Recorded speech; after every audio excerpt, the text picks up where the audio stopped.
They are pushing as we go to the Formula Libres now. Remember, a class without a sponsor at the present moment. We can see the Formula Super V there of Andre Lariche being push-started, and it looks like he's... Oh, okay, is he going to get going? That's the whole thing over here. And then I see Ricky Anderson is out there now, parked a little bit further. No, he was a little ahead now. Sorry, I'm looking a little bit further back at that Liqui Moly car. And then, yeah, DJ Boyce, they decided to start him maybe behind the fire bucky. That'll be interesting. We might as well get him to start out just before Pertamina Fostron at this rate. Maybe a lap down, you never know as well. But it looks like that Super V of Andre Lariche might not be going much further than the exit of the Joubert pits, the running area. I see they did take the spoiler and engine cover off as well, so obviously they just wanted to see what issues it had in the previous race. Lariche definitely not happy with that. Very unfortunate for him, but I'm sure he will be back for the next round, and they've sorted that issue out. You can only hope and pray for such a thing. Well, away we go now, Jordan, for this 10-lap race.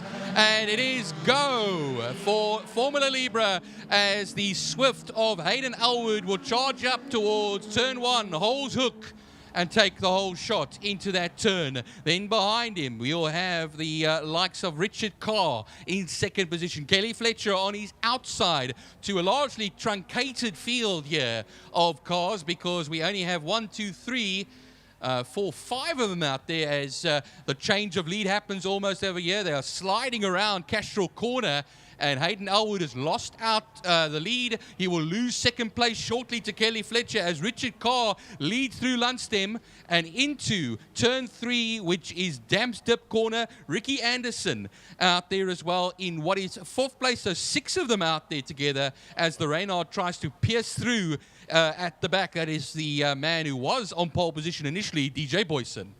I think this is one of the first times I've seen DJ Boyson get to turn 4 or Sorrel Sweep without being in the lead. But brilliant stuff from him so far as we watch them go down Kalani Straight and towards Pertamina Fostron. And leading out Hayden Elwood. Luckily that car is still doing all right and definitely not as much smoke as it had out in the first race. There is still the stricken Super V of Andre Lariche parked just after the pit exit of the new pits. I don't think there's a yellow flag for it. I think it's just enough out of the way. But Richard Carr finishes the first lap in the lead, followed there by Kelly Fletcher and Hayden Elwood. But here comes DJ Boyson, and we know what's going to happen next. Yeah, you'll make easy work there of third place man Hayden Elwood. They charge up the Joubert Straight now. The leaders will make their way into the right-hander. And you'll see there Kelly Fletcher just dropping slightly back, but on the outside of Hayden Elwood, it's going to be DJ Boyson. And not making as easy work as I thought, but he will then slip through Lundstem and then turn into the right-hander at Damstep and onto the Tygerberg Straight now to set his sights on Kelly Fletcher's gearbox. Yep, that is the Dyko and the Burner family entry of DJ Boyson. He does get past Hayden Elwood, as you said. Not as quickly as we thought he might, but maybe he's just toying with him for now. Maybe he doesn't want to be out front on his own the whole race, but here he comes for the two leaders, or the leading group of Richard Carr and Kelly Fletcher. He's going to have to find his way through this mobile chicane of them, but Kelly Fletcher is going to want to try and get onto the tailpiece of Richard Carr at this given moment. And flag waving there as well, Jordan. Is it for the Liqui Moly car of Andre Lariche? My apologies there, Jordan, just getting in. Fastest lap, though, from DJ Boyson as he crosses the line, a 1:23.602 compared to the 1:25.205 of Richard Carr. He has gotten himself past Kelly Fletcher and exits the section towards Castrol with basically what was missile lock on the man in front of him, but not going to be for long as he takes the lead right back. And you were right, there is a yellow flag. I thought that car of Andre Lariche would have been safely out of the way, but they have thrown a yellow flag just in case. But we watch the top 4 now as DJ Boyson starts to spread his legs and lead his way out into oblivion. But there's the little gaggle that we see. This is what we like to see when they group up together, especially multi-class racing, when they put themselves all in one little gaggle. And that is Richard Carr, followed there by Kelly Fletcher and Hayden Elwood. And Hayden Elwood's really going to want to try and put that Class C car ahead of the Class Vs. But when can he do that? We'll have to wait and see.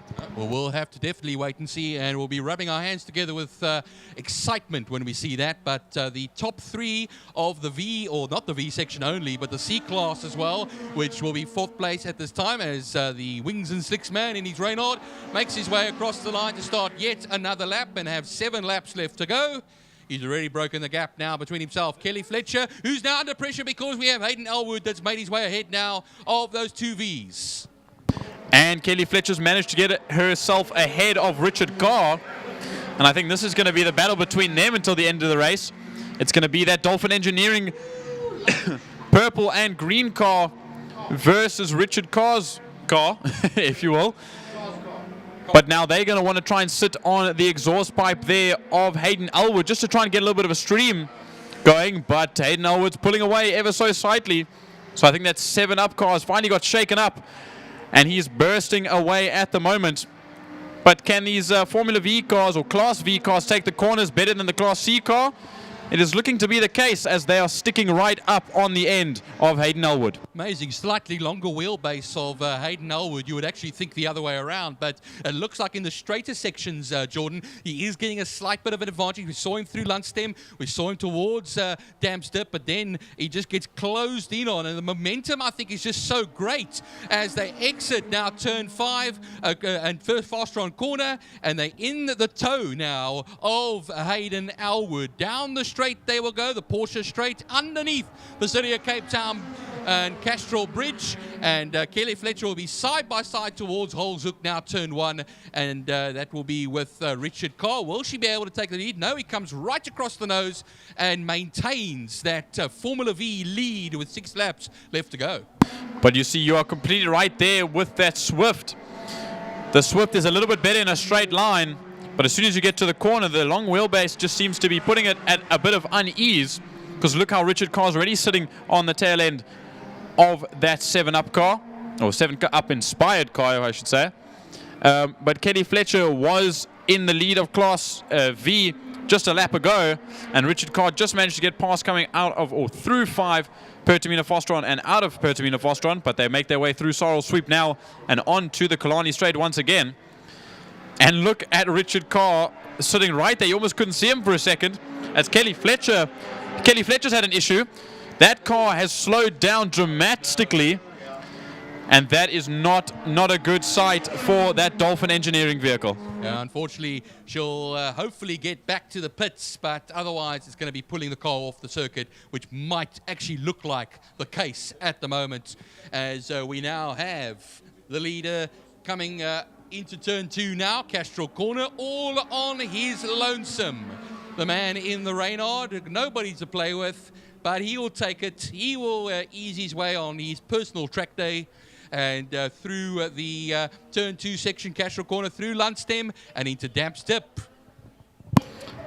Yep, this is the time for him. He's got no one else to play with, so he just has to sit around and make the most of the laps that he can provide. And I already see he's done a 1:16.527, which is faster than his fastest lap the last race around.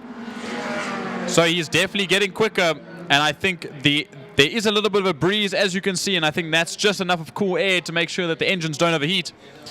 And I think those tires are fully up to temperature. Hayden Elwood is being kept occupied through the Sorrel Sweep section by none other than Richard Carr. Richard Carr will get the tow, though, over the there's a yellow flag waving still in turn 5. That's Kelly Fletcher that has pulled off the circuit. You can see the fire extinguishers are out, so could there be a precaution, of course, for fire? Thankfully, getting a little bit more off the circuit now and into the tarmac apron, but back again to the Porsche straight as we are about to emerge on now.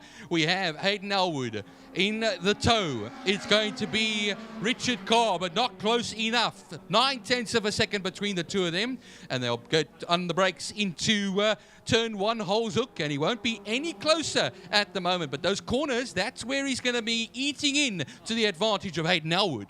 The Dolphin Engineering entry is still pedaling through, and I think Kelly Fletcher just wants to get to the end of this race with 4 laps to go. Points are points at the end of the day. But we're watching this group make their way through Castrol Corner now. And we jump now to the leader, who is well over 25 seconds, probably even close to 30 seconds ahead at the moment. And I wouldn't be surprised if DJ can, show his skills and try and get to the back end of the field by the end of the race. But we watch him cross the line now. A 1:16.527 is still the fastest time. He just did a 1:17.122, so he obviously isn't pushing it too hard at the moment, but he's still got 3 laps to go, so maybe he will put in a faster time. Well, let's see them come around through Fastron now, Jordan, the beautiful green fields of Killarney that line the circuit. Yeah, I saw the lovely raking of the gravel traps by our crews as well. Down the straight we go, the Porsche straight underneath the bridge and running it now towards Holes Hook. There we go once again, still maintaining that lead for Hayden Elwood, and keeping a watching brief is Richard Carr. Ricky Anderson, we haven't spoken much about Ricky. He's up into 3rd place as we now go down the back straight, I think, for Ricky. Oh, there's the leader. Sorry there, Gary. Don't want to try and confuse anybody here, but it is the man, of course, who leads this race. That is DJ Boyson, who will start his penultimate lap of this race after having made it past Donovan Ramsey, who's in 5th position at the moment, and that will be a 1:17.376. Donovan Ramsey comes through as well. Yeah, but you're right. Ricky Anderson, wherever he is around the circuit, Ricky Anderson's actually in 2nd place in class now, which is a great result for him so far. But we look now, there is this little fight that we still see rage on between Hayden Elwood and Richard Carr. And to me, all Richard needs to do is wait it out, because the perfect opportunity is going to be for him to try and dive up the inside of Hayden Elwood into 5 on the last lap, because he knows Hayden Elwood can just get away with him with the legs on that Swift. But he needs to be ahead of Hayden Elwood coming to the line, which will be the problem for him with that lack of straight line speed in that V. But we watch them go through Holes Hook now for their penultimate time and the last time today, or the penultimate time today. So going down to Fastron turn 5, Jordan is our leader, and there is with him Ricky Anderson. He'll be coming out of turn 5. Fastron corner to start his final lap of the race. I was about to apologize to Ricky Anderson, putting in a bit of a phantom performance here, as I didn't see much of him around there, but thankfully I have. That blank and pink machine crosses the line now, and that will be for the last time for him as well, as DJ Boyson finds himself on the back of a trundling Kelly Fletcher in that Dolphin Engineering car. Obviously an issue with that motor car. And now into Castrol for the last time for DJ. Yep, I'm very curious to see what the cause of that issue with Kelly Fletcher's car is, but we'll just have to wait and listen for maybe later this evening. But yeah, it's still very close. 2 car lengths at the moment as they exit Pertamina Fastron, but by the time they get to Holes Hook and into the braking zone, it's going to be a little bit more than 2 car lengths, probably closer to 6. As they make their way into the braking zone and into Holes Hook for their final time. Richard Carr needs to be on his A game now, because this is the only chance he'll have left with 4 corners to go. Well, there we go, and it's going to be an emphatic victory for this man on screen now. If you're watching online on IMUSAT, it is going to be DJ Boyson. That I think already is starting to put a fist in the air, punch in the air to say, I've taken victory. You can't take it away from me, and it's win number 2 of the day for DJ Boyson. Brilliant stuff as DJ Boyson goes 2 for 2 in that Dyko and the Burner family entry. as we see crossing the line now, Ricky Anderson will take 4th overall and 2nd in class. Brilliant result from him, as well as Kelly Fletcher just trundling at the back end of the field. But now we'll watch. Coming to the final corner, this is Richard Carr's time to shine. But what can he do? Because look at the legs on that Swift. He's just too far away, is Hayden Elwood. But look, Carr's going to dive up very late and hold around the outside as Donovan Ramsey crosses the line in 5th overall. But I don't think I don't think Richard Carr is going to have enough on the Swift to catch him to the line. And 2nd place will go to Hayden Elwood, and 3rd place and 1st in class will go to Richard Carr. Yeah, and 0.8 of a second between them at the end. It was a valiant battle, but in the end it was won by Hayden Elwood, and they do a nice little parade there, the two of them around. Kelly Fletcher has parked her car on the apron, on the exit of through one, of course. She will she get a lift from Richard Carr? I doubt it. So I think she's just making a few gestures and saying, okay, that's me. Luckily, she made it to the flag. And at least she has some company over there to keep her occupied. There's some nice people down there. But now I think we're going to have to wait a little bit before the MGA Racing Clubman's Classics and Breakfast Run bikes come out, because they have to get that car out of the way. But give us 5 minutes and we'll be back racing with some more bikes.